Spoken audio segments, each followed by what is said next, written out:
ఆకాశ మహాకాశములను అందలి సమస్తమును సృజించిన దేవాది దేవునికి నా హృదయపూర్వక వందనములు, స్తుతులు, స్తోత్రములు సమర్పించుకుంటున్నాను. అందరికీ శుభోదయం. ఇది నా మహోన్నతుడైన దేవాది దేవుడు నీ కొరకు సిద్ధపరిచిన వాక్కు. ఉపదేశమునకు చెవియొగ్గువాడు మేలునందును, యెహోవాను ఆశ్రయించువాడు ధన్యుడు. దేవుని నామమునకు మహిమ కలుగునుగాక. ఈ మాటలు సామెతల గ్రంథము 16వ అధ్యాయము 20వ వచనములో వ్రాయబడి ఉన్నవండి. ప్రియమైన నేస్తమా, నీ దేవాది దేవుడి దినాన నీకు ఇచ్చిన వాక్కు ఏమిటి అనగా, ఉపదేశమునకు చెవి యొగ్గువాడు మేలునందును.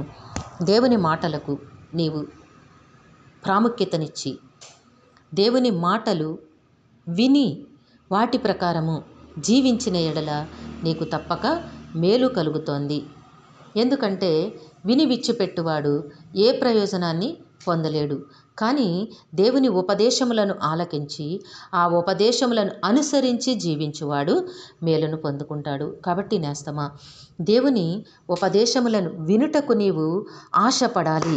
దేవుని మాటలు వినిపిస్తుంటే అవి పనికిరాని మాటలని ప్రక్క నుంచి వెళ్ళిపోయే ఎంతోమంది దేవుని ఆశీర్వాదాల్ని పోగొట్టుకుంటూ ఉంటారు.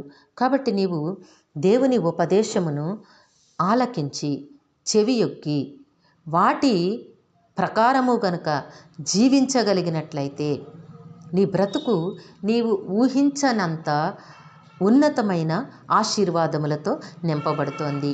యెహోవాను ఆశ్రయించేవాడు ధన్యుడు.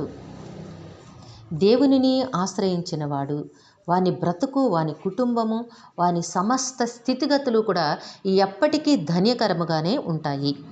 ఇహమందును పరమందును. ఇహమందు అవసరమైన ప్రతి మేలును దేవుడు తన కృపను మెండుగా అనుగ్రహించి జీవింపచేస్తారు. అట్లానే పరమందు నిత్య జీవమును కూడా ఆయన అనుగ్రహిస్తారు. కాబట్టి నేస్తమా, దేవునిని ఆశ్రయించి దేవుని అందలి భయముతోనూ భక్తితోనూ జీవించు.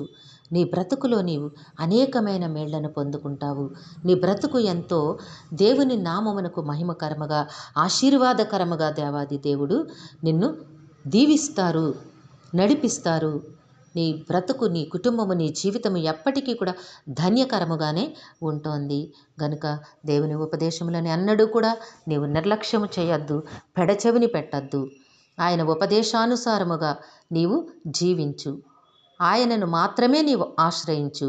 అవసరతలో, అక్కరలో, ఇబ్బందిలో, అనారోగ్యములో నీకు ఎట్టి పరిస్థితి నీకు సంభవించినా, ఆ ప్రమాదకర పరిస్థితులు కానీ, ఆనందమయ స్థితులు కానీ, నీవు ఏ స్థితిలో ఉండినా దేవునిని మాత్రమే ఆశ్రయించు. అట్లా గనుక నీవు ఆశ్రయించగలిగితే నీ బ్రతుకు ఎప్పటికీ కూడా ధన్యకరముగానే ఉంటుంది. దేవుడు నిన్ను ఎంతో ఉన్నతముగా దీవించి నడిపిస్తారు. దేవుడు నిన్ను దీవించి ఆశీర్వదించునుగాక. ప్రార్థన చేసుకుందాము.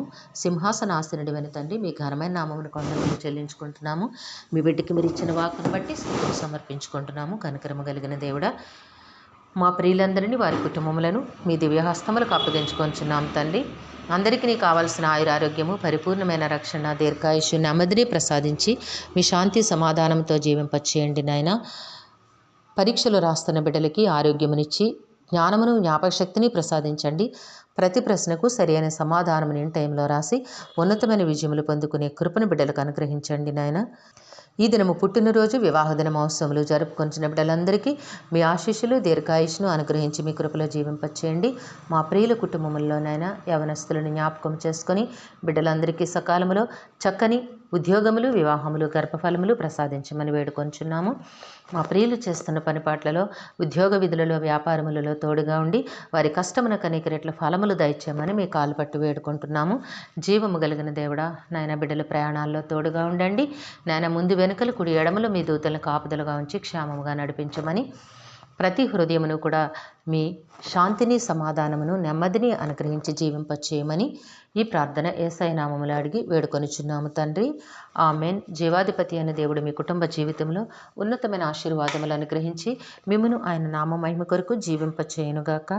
Amen, amen, amen.